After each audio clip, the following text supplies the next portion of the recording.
Hello, welcome back to the channel. Today we are going to be looking at the topic that says the Hebrew language of the Igbo people, the words Galu or Gara. Okay, now straight into it. The first thing we are going to consider in this video is the meaning of both of these words. Now, this word is actually one word. If you want to be precise in Igbo understanding, this is actually one word represented in two ways. That is to say, Galu and Gara are actually the same thing. Now, it's important you take note of that. Going into the meanings of both of these words, the meaning has to do with the departure, it has to do with heading out, it has to do with leaving. What is interesting that you should take note of is that when you go into the lexicon of Judea, these words are also found. That is this Galu and Gara. Now, when you go into the lexicon of Judea, both of these words are now represented as Galut and Gara.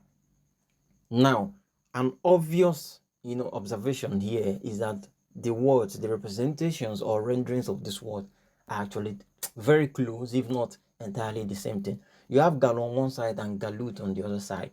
You have Gara on one side and you have Gala on the other side. Essentially the same idea from one place to the other. Now, how it is applied further in Judea it is seen to be used to refer to the diaspora community. That is to say, those who are outside the shores of Judea are represented by the word Galut. Okay, if you wanted to represent the diaspora, that is in Alaigbo, if you wanted to represent the diaspora in the same idea or along the same lines, you will say Nde Galono. Okay, so while you say Galut on one side, you will say Nde Galono on the other side, or Nde Garano, whichever of the words you want to use.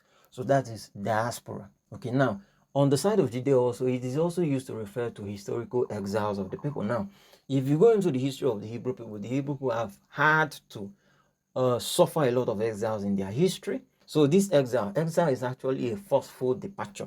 Okay, so this exile is also represented by Galut. Okay, more or less in the Galon. Now going further, there's a third idea within this word that is not immediately apparent. Now, this third idea has to do with captivity, being imprisoned. Okay, now when you come into the vocabulary of the Igbo people, it is also connected to captivity, but in a way that is not exactly obvious. Now, the word changes a bit from Galo or Gara. You now have the word Nga. Nga is actually the way it is represented. Nga means prison. It means imprisoned, it means incarcerated, it means restricted. So these three meanings, whether diaspora, whether those in exile, or whether those who are in captivity, these three meanings are reflected from the vocabulary of Alaigbo down to the vocabulary of Judea, because it is essentially the same languages both people are speaking. Just changes along the way due to expression that occurred historically. That will be looked into maybe in another video.